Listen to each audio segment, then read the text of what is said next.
Dans la communauté, j'ai reçu une petite question toute simple au niveau de l'interprétation d'une bougie. Ok, donc je vais vous la lire. Petite question par rapport à cette dernière bougie haussière. Comment peut-on l'interpréter? Avec la formation des equal highs au-dessus et le gap, je n'ai rien trouvé à ce sujet. Merci par avance. Donc on parle du gap entre la clôture de cette bougie et l'ouverture de celle-ci. Et je me suis dit, Brice, ça fait longtemps que tu n'as rien posté sur YouTube. Ça va faire plus de 2 semaines. Donc, allez, c'est parti. Et juste, je le dis tout de suite, mais la communauté est toujours gratuite, au moins jusqu'à la fin d'année. Après, pour la rejoindre, ça risque d'être payant. Donc, c'est le moment si vous voulez apprendre gratuitement sur le trading. Alors, la question, c'est quelle est... Alors, on va enlever ça. Tac. Ceci et ceci. On va venir les camoufler, on n'en a pas besoin. Donc la question c'est, que s'est-il passé entre ici et ici et comment l'interpréter? La première manière simple de le voir en fait, c'est tout simplement de se dire, bon, ici, j'ai un espace. Eh bien, cet espace, il faut considérer que c'est une bougie. C'est une bougie. Donc on va enlever la prolongation à droite et pour que ça corresponde plus à mon graphique, voilà. Imaginez ici que vous avez une bougie baissière en fait qui décide d'englober tout ce que vous avez ici. Donc là, j'ai un premier gap, là, j'ai un deuxième gap qui va être contenu à l'intérieur. Et généralement, si vous voyez une forte bougie comme ceci, hop, faire vieux le gap, eh bien, la logique serait de se dire, bon bah, ça va partir fortement à la baisse. Et oui, parce que tout simplement, c'est bateau hein, ce que je vais dire, mais ça démontre une forte volatilité. La volatilité dans ce cas, elle est tellement grande qu'elle fait plus de... hop, elle fait plus de 130 points. D'accord? Donc, qu'est-ce que je veux avoir ici? Bah, ici, plutôt que d'avoir des FVG, on comprend qu'ils se transforment en IFVG. Que ce IFVG là, on peut le voir dès l'ouverture du prix, il a décidé sur ses 50% de maintenir le prix, donc le prix a ouvert, il est remonté, tac, boum, ok. Eh bien, quand on regarde ça, on comprend tout de suite que le marché n'a pas pour intention de revenir. Mais la difficulté, ça va être ici.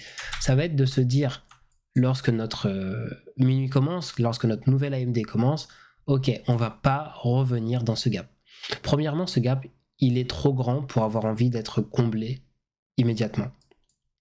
Du coup, ici, qu'est-ce que je vais observer? Je vais observer ce qui s'est passé là. Donc, minuit, entre minuit et 20h, on a notre session asiatique. Hop.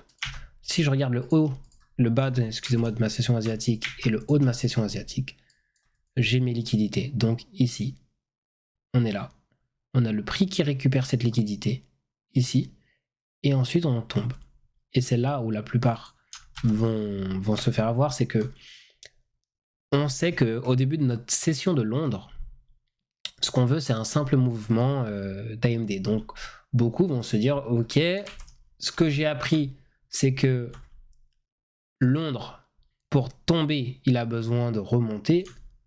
Malheureusement, à cause de tout ce qui s'est passé avant, la session asiatique a déjà été récupérée durant la pré-session de Londres, hein, entre 1h et 2h.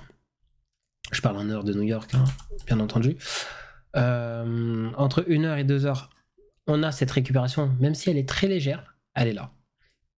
Les seuls niveaux qui me restent à voir dans ce cas, ils sont ici, le bas de la session. Et ensuite, qu'est-ce qu'on se rend compte? Eh bien, c'est que tout simplement, le bas, on va aller chercher des bas de plus en plus bas. Pourquoi? Parce que on est dans un mouvement, tout simplement, où on a des objectifs à venir récupérer plus bas. Alors, qu'est-ce qu'on peut faire pour se projeter? Comment est-ce qu'on se projette? Est-ce qu'on se projette tout de suite sur la récupération des bas ultra loin, non. Parce qu'on se doute bien, ici, on a un obstacle sur la route. Ici, j'ai pas de market shift fort, à proprement parler. Alors, on a ici, récupération de la sell side avec ouverture du déséquilibre en 1 heure, mais sur le coup, ça, on peut pas le voir. On peut le voir que à la fin de notre session. Du coup, pendant la session, qu'est-ce qu'on peut se dire? Tout simplement, je vais venir prendre ma session asiatique. Je vais lui mettre un Fibonacci de standard dev, hop, entre le bas et le haut. Donc Fibonacci de standard deviation, en gros, on prend notre range et on va venir le répliquer. Donc une fois le range, 2 fois le range, 3 fois le range. Ok. Alors à proprement parler, ici, ça fait 2 fois le range, parce que le range, il part d'ici, et quand il a été comblé une première fois, ça fait 1 fois, grosso modo. Mais, par exemple, ici, petit tips de la vidéo, ici, j'ai une consolidation sur les 200%. Bon, bah, consolidation en milieu de mouvement, on sait que le marché est parti pour, à minima, il va aller au moins jusque-là. D'accord? Donc là, donc ça restera à voir, mais ici, on pourrait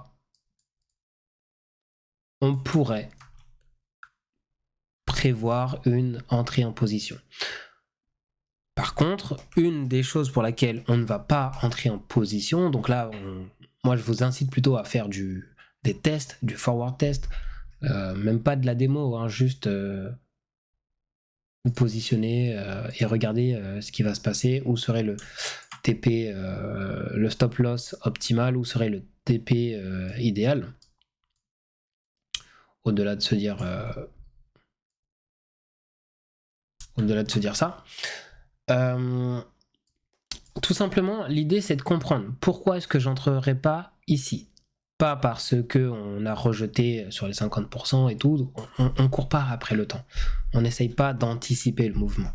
Non, parce que si je regarde les horaires, ici je vais avoir donc l'horaire de 7 heures qui va être un horaire clé important, avant l'horaire de 8h30 ici, qu'on est déjà en dehors de notre session qui se termine à 5h et que finalement on est dans un entre-deux sessions. Donc dans cet entre-deux sessions, la seule chose qui me dit que le marché va continuer de descendre, c'est cette consolidation et le fait que on peut avoir des objectifs plus bas, notamment les bas équivalents qui sont ici.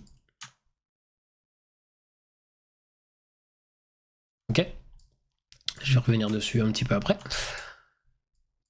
Mais grosso modo, c'est pas le bon timing. En termes de structure de marché, ça a l'air d'être le bon moment, mais ce n'est pas le bon timing. Et à cause du timing, le marché peut décider que, ok, avant de continuer à tomber, puisque pour moi il va continuer à tomber, avant de continuer à tomber, je vais venir récupérer de la liquidité interne. On peut considérer ici qu'on a une liquidité externe.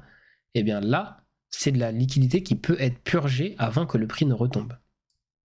Ok, et c'est pour ça que l'on va venir petit à petit, voilà. Ensuite, on a le swing point projection, qui est que tout simplement cette distance-là de cette jambe de prix, puisqu'elle consolide, elle nous dit qu'on est certainement à peu près à la moitié du mouvement. Si je regarde, moitié du mouvement dans cette zone de prix plus l'autre moitié du mouvement, où est-ce qu'on arrive sur nos bas équivalents?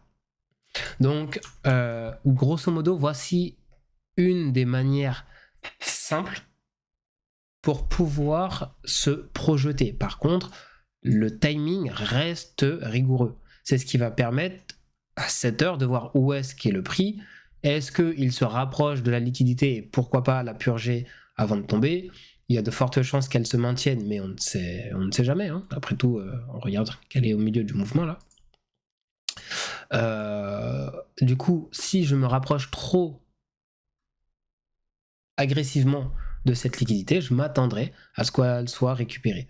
Si au contraire je continue de stagner ou alors je descends tout d'un coup, à ce moment-là, voilà, peut-être que à 8h30, on est déjà dans cette zone qu'on récupère et à ce moment-là, plutôt que de chercher à aller toujours plus bas, alors on pourrait tomber un peu plus bas, mais c'est à ce moment-là où on peut se dire, ok, ma session de Londres était baissière, je risque d'être du coup dans la manipulation de la journée.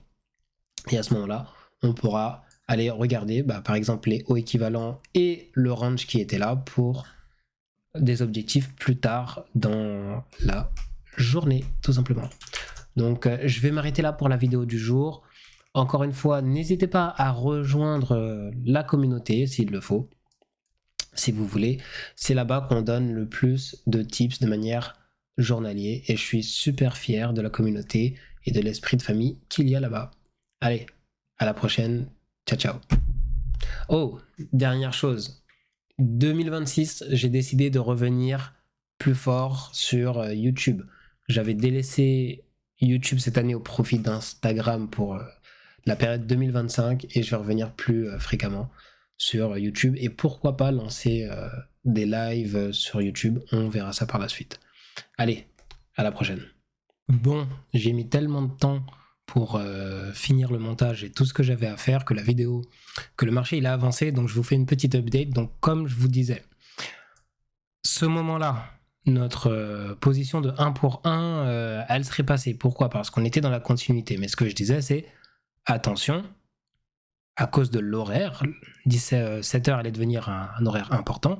Et comme on peut le voir, voilà, ça, le marché a décidé de retracer vers cette liquidité avant de se mettre en route pour tomber plus bas. Et à quel moment est-ce qu'il se met en route pour tomber plus bas ?